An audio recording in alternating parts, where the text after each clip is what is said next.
ओम शांति। आज 20 मई 2024 आज की साकार मुरली के अनमोल मधुर महावाक्य सुनेंगे।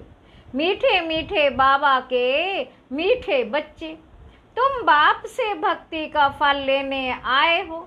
जिन्होंने जास्ती भक्ति की होगी वही ज्ञान में आगे जाएंगे। आज की मुरली का प्रश्न है, कलयुगी राजाई में किन दो चीजों की जरूरत रहती है जो सतयुगी रजाई में नहीं होगी? उत्तर है, कलयुगी रजाई में नंबर 1 वजीर और नंबर 2 गुरु की जरूरत रहती है। सतयुग में ये दोनों ही नहीं होंगे। वहां किसी की राय लेने की दरकार नहीं, क्योंकि सतयुगी रजाई संगम पर बाप की श्रीमत से स्थापन होती है। क्योंकि सतयुगी रजाई संगम पर बाप की श्रीमत से स्थापन होती है। बाबा कहते ऐसी श्रीमत मिलती है जो 21 पीढ़ी तक चलती है और सब सदगति में है, इसलिए गुरु की भी दरकार नहीं है। ओम शांति। ओम शांति का अर्थ क्या है? सब धर्म में बैठो या अपने को आत्मा समझ बैठो तो शांत में बैठेंगे। इसको कहा जाता है सब धर्म में बैठना। भगवानुवाच, सब धर्म में बैठो, अभी तुम्हें बेहद का बाप बेहद की पढ़ाई पढ़ाते हैं। क्योंकि बाप बेहद का सुख देने वाला है, पढ़ाई से सुख मिलता है ना। अब बाप कहते हैं अपने को आत्मा समझ बैठो। बेहद का बाप आया है तुमको हीरे जैसा बनाने। हीरे जैसे देवी देवता ही होते हैं, वह कब बनते हैं? इतने ऊंच पुरुषोत्तम कैसे बने, यह कोई भी बता ना सके सिवाय बाप के। प्रजापिता ब्रह्मा के बच्चे तुम ब्राह्मण ठहरे, फिर तुमको देवता बनना है। ब्राह्मणों की होती है चोटी, तुम शूद्र से ब्राह्मण बने हो। तुम प्रजापिता ब्रह्मा के मुख वंशावली, कुख वंशावली तो नहीं हो। बाबा कहते कलयुगी सब हैं कुख वंशावली। साधु संत ऋषि मुनि आदि सब द्वापर से लेकर कुख वंशावली बने हैं। अभी सिर्फ तुम प्रजापिता ब्रह्मा कुमार कुमारियां ही मुख वंशावली बने हो। यह तुम्हारा है सर्वोत्तम कुल, देवताओं से भी उत्तम। क्योंकि तुमको पढ़ाने वाला, मनुष्य से देवता बनाने वाला बाप आया है। बच्चों को बैठ समझाते हैं, क्योंकि भक्ति मार्ग वाले यहाँ आते ही नहीं हैं, यहाँ आते हैं ज्ञान मार्ग वाले। तुम आते हो बेहद के बाप से भक्ति का फल लेने। अब भक्ति का फल कौन लेंगे? बाबा कहते जिसने जास्ती भक्ति की हो, जिसने सबसे जास्ती भक्ति की होगी वही पत्थर से पारस बुद्धि बनते, वही आकर ज्ञान लेंगे। क्योंकि भक्ति का फल भगवान को ही आकर देना है। यह अच्छी रीति समझने की बातें हैं। अभी तुम कलयुगी से सतयुगी, विकारी से निर्विकारी बनते हो अथवा पुरुषोत्तम बनते हो। तुम आए हो ऐसा लक्ष्मी नारायण जैसा बनने के लिए। यह भगवान भागवती है तो जरूर इन्हों को भगवान ही पढ़ाएंगे। भगवानुवाच, परंतु भगवान किसको कहा जाता है? भगवान तो एक होता है। भगवान कोई सैकड़ों हजारों नहीं होते, मिट्टी पत्थर में नहीं होते। बाप को ना जानने कारण भारत कितना कंगाल बन पड़ा है। अब बच्चे जानते हैं भारत में इनकी लक्ष्मी नारायण की राजधानी थी।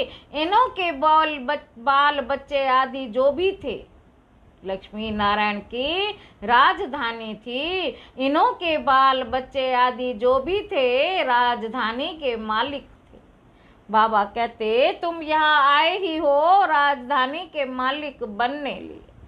यह अभी तो नहीं है ना।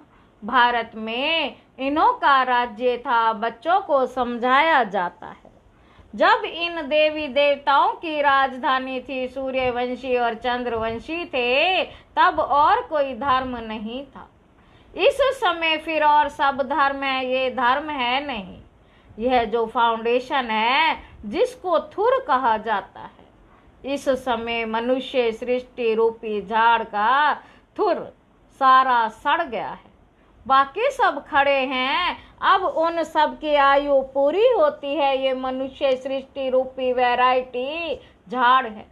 भिन्न नाम रूप देश काल अनेकों अनेक है ना। कितना बड़ा झाड़ है, बाप समझाते हैं कल्प कल्प ये झाड़ जड़ जड़ी भूत तमो प्रधान हो जाता है। तब फिर मैं आता हूँ, तुम मुझे पुकारते हो, बाबा आओ हम पतितों को आकर पावन बनाओ। है पतित पावन कहते हैं तो निराकार बाप ही याद आता है, साकारी तो कभी याद नहीं आएगा। पतित पावन सदगति दाता है ही एक। जब सतयुग था तो तुम्हारी सदगति थी, अभी तुम पुरुषोत्तम संगम युग पर बैठे हो। बाकी और सब कलयुग में है, तुम हो पुरुषोत्तम संगम युग पर। उत्तम ते उत्तम पुरुष ऊंच ते ऊंच गाया जाता है एक भगवान। ऊंचा तेरा नाम, ऊंचा तेरा धाम। बाबा कहते ऊंचे ते ऊंचा रहते हैं ना परम धाम में। यह बड़ा सहज समझने का है। सतयुग त्रेता द्वापर कलयुग फिर है संगम युग। इसको इसका किसी को पता ही नहीं। बाबा कहते इसका किसी को पता ही नहीं। ड्रामा में ये भक्ति मार्ग भी बना हुआ है। ऐसे नहीं कह सकते कि बाबा फिर ये भक्ति मार्ग क्यों बनाया। यह तो अनादि है। मैं बैठ तुमको इस ड्रामा का राज समझाता हूँ। मैंने बनाया हो तो फिर कहेंगे कब बनाया।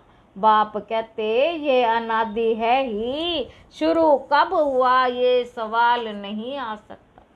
अगर कहेंगे फलाने समय शुरू हुआ तो कहेंगे बंद कब होगा, परंतु नहीं, यह तो चक्र चलता ही रहता है। तुम चित्र भी बनाते हो ब्रह्मा विष्णु शंकर का। यह देवताएं त्रिमूर्ति दिखाते हैं, उसमें ऊंचते ऊंच शिव को दिखाते नहीं है, उनको अलग कर देते हैं ब्रह्मा द्वारा स्थापना। सो तो अब हो रही है, तुम अपनी राजधानी स्थापन कर रहे हो। राजधानी में तो सब प्रकार के पद होते हैं।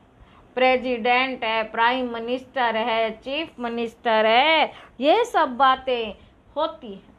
राय देने वाले, सतयुग में राय देने वाले कोई चाहिए ही नहीं। सतयुग में कोई राय देने वाले चाहिए नहीं। अभी जो तुमको राय अथवा श्रीमत मिलती है वे अविनाशी बन जाती है। अभी देखो कितनी राय देने वाले हैं। बाबा कहते ढेर के ढेर हैं। पैसे खर्च कर मिनिस्टर आदि बनते हैं राय देने के लिए। खुद गवर्नमेंट भी कहती है यह करप्टिव, यह करप्टिव बहुत खाते हैं। यह तो है ही कलयुग। वहाँ तो ऐसे होते नहीं, वजीर आदि की दरकार नहीं रहती है, मत 21 जन्म चलती है, तुम्हारी सदगति हो जाती है। वहाँ तो गुरु की दरकार ही नहीं रहती। सतयुग में ना गुरु ना वजीर रहता। सतयुग में ना गुरु ना वजीर रहता। अभी तुमको श्रीमत मिलती है अविनाशी 21 पीढ़ी के लिए, 21 बुढ़ापे के लिए। बूढ़ा बन फिर शरीर छोड़ जाए, बच्चा बनेंगे जैसे सर पे एक खाल छोड़ दूसरी लेते। बाबा बैठ समझाते हैं, मीठे मीठे बच्चे तुम ब्राह्मण ब्राह्मणिया हो, ग्रंथ में भी पढ़ते सुनते हो, सब है मूत प्लीति कपड़ धोए। भगवान को बुलाते हैं आकर मूत प्लीति कपड़ा हम आत्माओं का धुलाई करो। हम सब आत्माओं के बाबा आकर हमारा कपड़ा साफ करो। शरीर तो नहीं धोना है, आत्माओं को धोना है, क्योंकि आत्मा ही पतित बनी है। पतित आत्माओं को आकर पावन बनाओ। तो बाप बच्चों को समझाते हैं, मीठे मीठे बच्चों मुझे यहाँ आना पड़ता है, मैं ही ज्ञान का सागर हूँ, पवित्रता का सागर हूँ। मैं ही ज्ञान का सागर हूँ, पवित्रता का सागर हूँ। तुम बेहद के बाप से बेहद का वर्षा लेते हो, हद के बाप से हद का वर्षा मिलता है। हद के वर्षे में दुख बहुत है, इसलिए बाप को याद करते हैं। अथाह दुख है। बाप ने कहा, यह 5 विकारों रूपी रावण तुम्हारा सबसे बड़ा दुश्मन है। बाबा कहते, ये आदि मध्य अंत दुख देते हैं। है मीठे बच्चों, अगर इस जन्म में ब्राह्मण बनकर काम पर जीत पहनी तो जगत जीत बनेंगे। तुम पवित्रता धारण करते हो, देवता बनने के लिए तुम आए हो आदि सनातन देवी देवता धर्म की स्थापना करने। यह है पुरुषोत्तम संगम योग, इसमें पुरुषार्थ कर पावन बनना। कल्प पहले जितने पावन बने थे सूर्यवंशी चंद्रवंशी घराने के, वह जरूर बनेंगे। टाइम तो लगता है ना। बाप युक्ति बहुत सहज बताते। अब आपके बच्चे तो बने हो, यहाँ तुम किसके पास आए हो? वह तो है ही निराकार। उसने इस शरीर का लोन लिया, वे खुद बताते हैं। यह है बहुत जन्मों के अंत के भी अंत का जन्म। तो यह हुआ सबसे जास्ती पुराना तन में आता ही हूँ, पुरानी रावण की आसुरी दुनिया में। और फिर उनके शरीर में जो अपने जन्मों को नहीं जानते हैं। यह है बहुत जन्मों के अंत का जन्म। जबकि इनकी वानप्रस्थ अवस्था है, तब मैं प्रवेश करता हूँ। गुरु भी हमेशा वानप्रस्थ अवस्था में किया जाता है। कहते हैं ना, 60 तो लगी लाट, 60 तो लगी लाट। घर में रहेंगे तो बच्चों की लाठ लगेगी, इसलिए भागो घर से। बच्चे ऐसे होते हैं जो बाप को लाठी मारने में भी देरी नहीं करते। कहेंगे कहाँ मरे तो धन हमको मिले। वानप्रस्थियों के बहुत सत्संग होते हैं, तुम जानते हो। सर्व का सदगति दाता एक। वे संगम युग पर ही आते हैं। सतयुग में जब तुम सदगति पाते हो तो बाकी सब शांति धाम में रहते। इसको कहा जाता है सर्व की सदगति। बाप के सिवाय और तो कोई भी सदगति दाता हो नहीं सकता।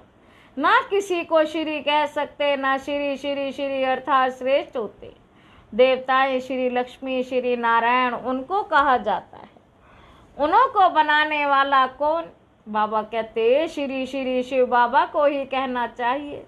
तो बाप भूले सिद्ध कर बताते हैं, तुमने इतने गुरु किए, फिर भी ऐसा ही होगा। तुम फिर वही गुरु आदि करेंगे, चक्र फिर वही रिपीट होगा। जब तुम स्वर्ग में रहते हो तो वहां हो सुख धाम में। पवित्रता सुख शांति सब वहां है। वहां झगड़ा आदि होता नहीं। बाकी इतने सब शांति धाम में चले जाते हैं। भल सतयुग को लाखों वर्ष कह देते हैं। बाप कहते हैं लाखों वर्ष की बात है ही नहीं, यहाँ तो 5000 वर्ष की बात है। कहते भी हैं मनुष्यों के 84 जन्म। दिन प्रतिदिन सीढ़ी नीचे उतरते, तमो प्रधान बनते जाते।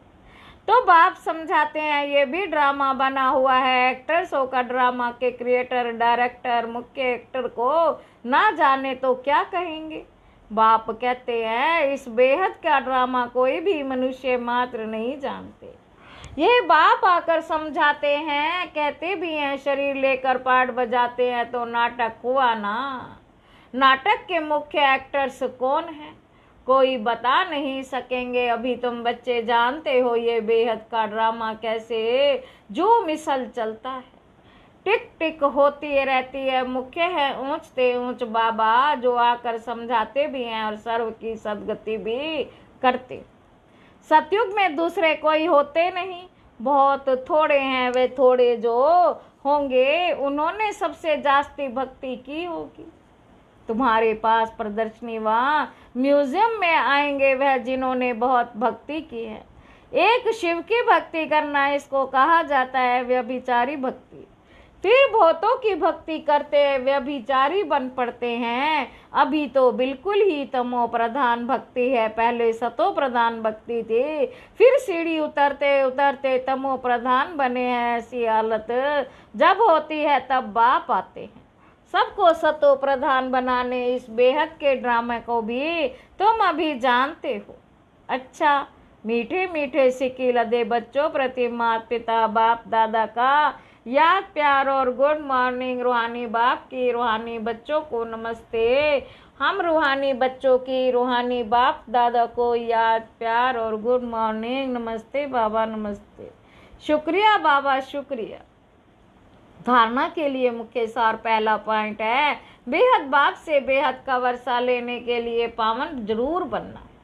जब अभी पवित्रता का वर्षा लो अर्थात काम जीत बनो, तब जगत जीत बन सकेंगे। दूसरा पॉइंट है, बेहद बाप से पढ़ाई पढ़कर स्वयं को कोड़ी से हीरे जैसा बनाना है। बेहद का सुख लेना है, नशा रहे मनुष्यों से देवता बनाने वाला बाप अभी हमारे सन्मुख है। अभी है हमारा ये सर्वोत्तम ब्राह्मण कुल। वरदान है, ज्ञान संपन्न दाता बन, सर्वात्माओं के प्रति शुभ चिंतक बनने वाले श्रेष्ठ सेवाधारी भव। शुभ चिंतक बनने का विशेष आधार शुभ चिंतन है। जो व्यर्थ चिंतन व पर चिंतन करते हैं वे शुभ चिंतक नहीं बन सकते। शुभ चिंतक मणियों के पास शुभ चिंतन का शक्तिशाली खजाना सदा भरपूर होगा। भरपूरता के कारण ही औरों के प्रति शुभ चिंतक बन सकते हैं। शुभ चिंतक अर्थात सर्व ज्ञान रत्नों से भरपूर ऐसे ज्ञान संपन्न दाता ही चलते फिरते हर एक की सेवा करते श्रेष्ठ सेवाधारी बन जाते हैं। स्लोगन है, विश्व राज्य अधिकारी बनना है तो विश्व परिवर्तन के कार्य में निमित्त बनो। अच्छा, ओम शांति।